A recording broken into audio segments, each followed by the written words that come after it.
recording. Hi. Hi, Tracy. Hi, Tracy. Hi, David. Hi, Boomer. Good. So, just for our viewers, because we're gonna have so many after this, obviously. I just wanted to preface, I'm a video switcher, which is I live edit for studio audiences, and that's David's cat. And I get to work with camera operators on the floor and just nag them all day. So I wanted to interview a few of my favorite camera operators. And if you guys want to introduce yourselves to all of our viewers, that would be great. Hi, I'm David Dechant, and you saw my cat briefly, very briefly. He's walked just a few feet away and he's watching this. He's very suspicious and looking forward to this. Hi, I'm David Doherty, but there's too many Davids, so they call me Boomer. Never even knew that your name was David for a good few years. Yeah. Soup switcher from gracefully fed. Soup switcher, say bye bye to bread. If gluten's been a bitch, then ditch her with soup switcher. So let me ask you this, guys. You guys have been camera operators for a while now. Is it something that growing up you were like, this is what I want to do. I want to be a camera operator. How about you, Boomer?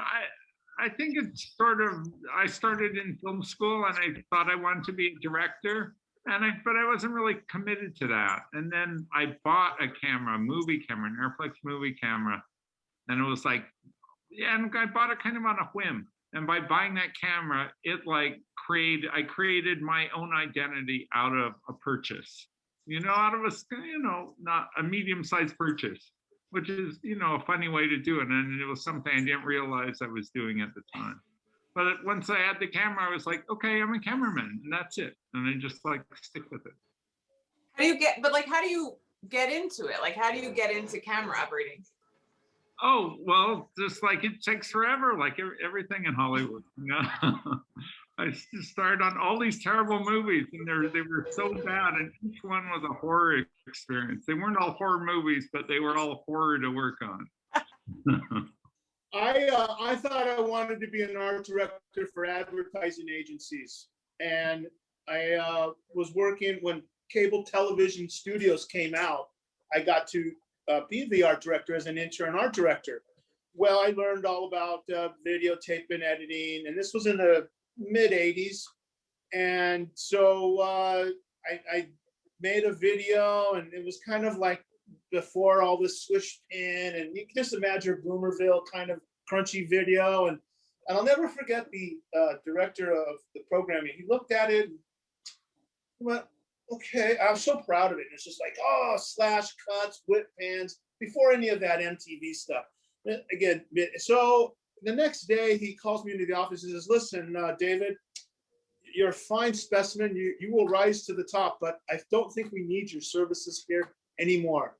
And so I was released but I had 2 years of being their in-house art director. So I learned a lot, and I thought, oh, I want to be an art director. I'll cut you the short. I had a friend who was making music videos. He said, yeah. So then when I saw what an art director did for movies, I went, that's okay. And then I started studying advertising art directing, But then this Eddie Barber called, or he had somehow resume got, do you want to learn how to do this Barber Boom thing? And $250, I'll show you how to build it. You can come by. I said, yeah, sure, I'll do it. So when I got there, I said, I do this, I do that. I put a camera, it goes up and down. I'm in. What was I going to say? What was out of all the sitcoms that you worked on, what was your favorite sitcom to work on? Oh, for me, it was Everybody Loves Raymond. It was the longest running. It's just a great show. Everything about it was good. My first one that I actually got hired on was the Hughleys. It was 35 millimeter PED, and it was my first one. And, I hung on through the skin of my teeth, and D.L. Hughley was such a gentleman. And the whole, and just like the Raymond, the whole ensemble was such a family oriented. I mean, you get that on a few other ones like, Happy Together. One Day at a Time? One Day at a Time. Kind of. Where'd I meet you, Tracy? Was it One Day at a Time? I want to say it was One Day at a Time. I mean, I met David on Old Christine, which was the entire, all the crew from Everybody Loves Raymond. I was working with Andy, and we did 2 episodes of Raymond, and then we got the entire crew on Old Christine. So like it was everybody was already like had this like camaraderie, like, which was really cool. And so like you kind of came into like a already built-in family. And I actually was just telling Trisha and Alex this, like, who were actresses on that show. I didn't know it back then, but that doesn't happen that often. Like you don't have a crew and a cast that like hang out together and like really get to know each other that well. And I thought that happened on every show. I was in my 20s and young and had no idea. Yeah, So. it just felt like an extension of Everybody Loves Raymond to me. It just, Oh. you know, they sort of blur in my mind when I say Everybody Loves Raymond. It's sort of those 2 shows together because we're on the same stage, same crew, Stage. all went together. Have you ever worked with any, I feel like, Dave, you're gonna say everybody on Raymond, but like, who is your favorite actress or actor you ever worked with? All of them. Well, Oh, yeah, That's a lot. well, you know what? I guess the answer is, Well- it's like, you know, I'm an artist too, and people always ask, I always get this question: what's your favorite artwork that you've ever done? And I always say the same thing. It's the one I'm working on right now, and that's the honest truth. It's the one that's exciting me. And so right now, you know, Kira Sedgwick in my show, she's my favorite actress that I'm working with because I'm working with her now, and she, you know, she's a presence and she's an awesome actress, and the rest of the cast is great too. I mean, as far as camera operating, I feel like I know the answer to this question already, but what do you prefer, a PED or a dolly? Well, we prefer both of us being I prefer getting hired. between 2 Between 2 pads wouldn't have been, had we had pads. I really enjoy a dolly. I like the orchestration. So smooth, Right. right? It is, and it's just the orchestration that you know, after doing this, I can really tell the precision of the camera. You know, it's just a PEDS, you know, my friend puts it the best. He calls the PEDS, the pedestal camera, a sponge head. It's a sponge, Yeah. you know? So, I mean, it's okay, but, and I don't know, I just enjoy the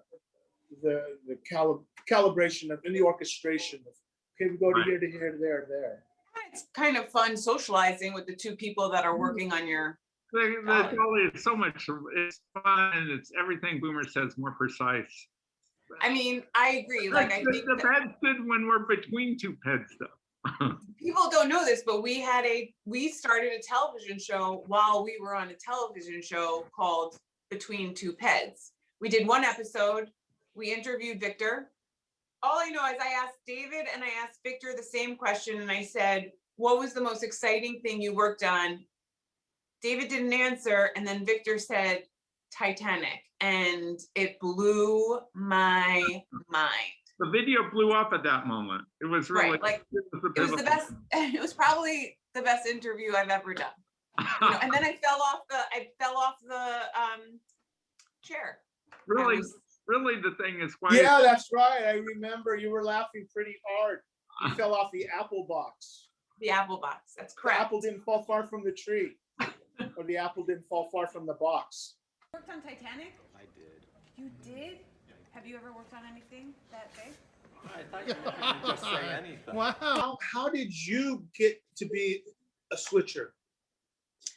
So I was working as an assistant on Big Bang Theory, and their switcher kept calling in sick, and I overheard the producer say, God, I wish we had somebody that we could just hire that worked here, that it was just that easy. And I said, I can. And the only reason I said that was because on Old Christine, and this is the only show that this ever happened, and I don't think it happens anymore, Linda Tarek was the video switcher and would leave early when we did pre-shoots because Andy never needed her switch. And so I would say to Andy, do you mind if I go play around upstairs? And so he would let me go switch the pre-shoots on Old Christine. I was just messing around. So I kind of knew how to do it from Linda. And I used to talk with Linda all the time and sit up in her booth and just ask her a bunch of questions. Like I kind of ask you guys questions about your camera. So when I heard the producer said that, I don't know what came out of me. I just was like, oh, I can do it. And looking back, I should have been a little bit more careful. They threw me in on an episode.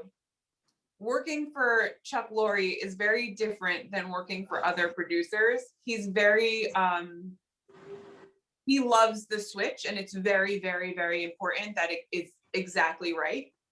And so it made everything like high anxiety. So I started on Big Bang Theory switching because I pretended that I knew what I was doing.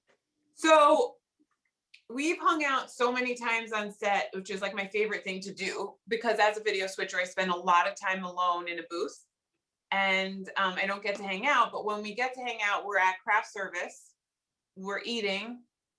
Dave, you've made me a few coffees, special iced coffees, which is fantastic. And there's not much to eat that is healthy, would you say, on set? No, nothing. Oh, nothing. No, it's all packaged, homogenized. What's that other? Oh, what's that corn syrup? Yeah. Yeah. So it's a smorgasbord of unhealthy food, except for they'll have like that one red delicious apple that no one eats. You know, no one eats the fruit. No one eats the fruit. We provided fruit. It's provided. So it's getting very excited about the soup right now, Tracy. okay, good. So basically, as you guys know, I got sick and I was on set, and like there was nothing for me to eat on craft service. So I started making soup so I could run down in the 5-minute breaks that I would get and just heat up my soup, run back upstairs. I have my shop, and I would like you guys to try my soups. And so the first one I would like you to try is the summer minestrone with lentil noodles. So basically, a summer minestrone has regular noodles, and I just want to see if you could taste the difference in noodles and if you enjoy the soup. Okay. All right. Now with this soup, I like to put some hot right saltines now. on it. Can I do No, that? no saltines, because it's gluten-free. It's gluten-free soup. Oh. Okay. That's why I gave you croutons. The nerve of that, Tracy.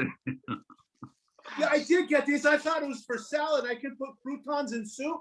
You could put croutons in soup. I gave him a thing of gluten-free croutons because he talked about saltines. I got nervous and I said, no, this is a gluten-free, dairy-free show. I wish I could hand it to you, Dave. Get a couple. Wow, Tracy. The Good. first bite is like amazing. So delicious. David, are you eating it proper? And I don't know how this method ever, but you have to take the spoon away from you. Of course. It tastes better. Oh, Okay, before I ask you how the soup is, let me ask you, if Dave, your camera C, Boomer, your camera B, how would you shoot this?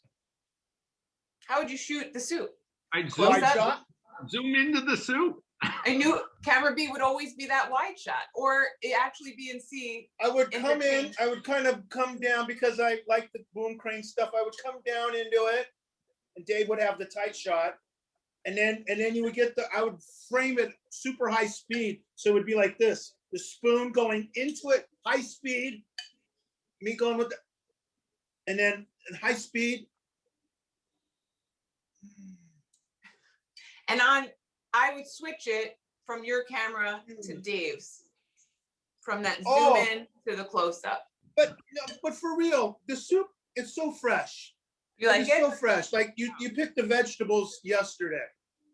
What about, and it's frozen, so people automatically think because it's frozen, it'll lose flavor. Do you think that it still has the flavor? Oh, 100%. It's so good. Yeah. It's absolutely like we make soup. It's exactly like we made it at home today. And it's Do you need, perfect. you I need a love- job? We can hire you in the kitchen. I love the way you have the squash. We cut the squash exactly like that. And there's like big pieces of it. And no, you can't get any soup with squash in it. the next soup is the lentil mushroom chili. Right. Right? No saltine here either, right? No, please, no saltines in this. Ready? Now, the lentil mushroom chili is for vegetarians who don't want like our turkey chili and are vegan. So we use mushrooms instead. Oh, what a spice. Mm. It's fantastic. You like it? What am I tasting?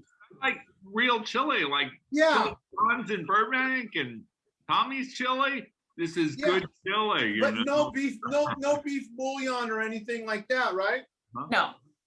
Oh, It's crazy. Soup switcher. Okay, so I have two questions for both of you. These are really important questions. So the first question is, if somebody was coming into the business in this industry and wanted to do what you guys do, what would you say to them? Like, they're aspiring camera operators, they want to be in this field. What would you say? I'd say you sort of take anything. You start with any job. There's always some job available. The worse the jobs are, the more they go begging. And there's stuff out there. You know, you have to knock on the lousy doors and they'll open. They'll need you. And then yeah. I think everything you can possibly know about cameras, know about, just shoot, just start shooting. Just start shooting and talking, like you said, and really have the inspiration and the, I guess it's the inspiration to throw it out to the universe. And it's like, please, Blue Fairy, I want to be a camera operator every day. Please, Blue Yeah. Fairy, I want to be a camera operator, and just never stop finding the next door to knock. Because you're always selling. You're always selling yourself. You're always selling a shot. You're always selling this, and so you got to know your cameras. You got to know everything about it. Never stop learning and never stop asking. Hey, ask everybody, how do I get to that? You go to the camera houses. You just dive in with inspiration to be what you want to be. Together. Let me ask you this. I'm a video switcher, but the next camera coordinator you would want to work with in the future, who would that be? it would be you, Tracy. Oh my God, I can't believe you said that. And bring the soup. Tracy, you know how to switch it up, so you know what goes next. We're just framers. Anyway, this is my last question, and The it's big the one. most important question. If you were to recommend a very healthy eatery in LA to your friends, your coworkers, who would you recommend? I'm thinking about Gracefully Fed, Tracy. Oh my God. Or It reminds me, this morning I was kind of noodling.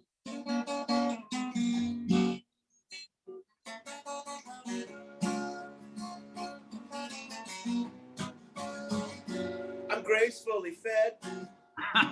I'm gracefully fed. The soup is so darn good. Really fills me up. I'm so fed. It's great. They really take care of what they put in their soup. They really take care. They put a lot of love and it fills my tummy.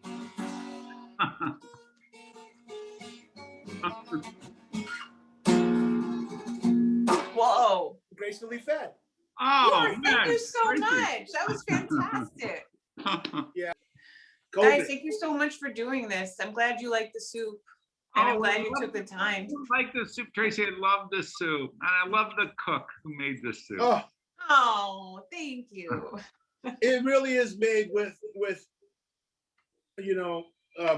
from the heart, and I can taste it. I miss you guys a lot. I miss being on set. Yeah. Such a bummer. But hopefully soon we could be between two pets.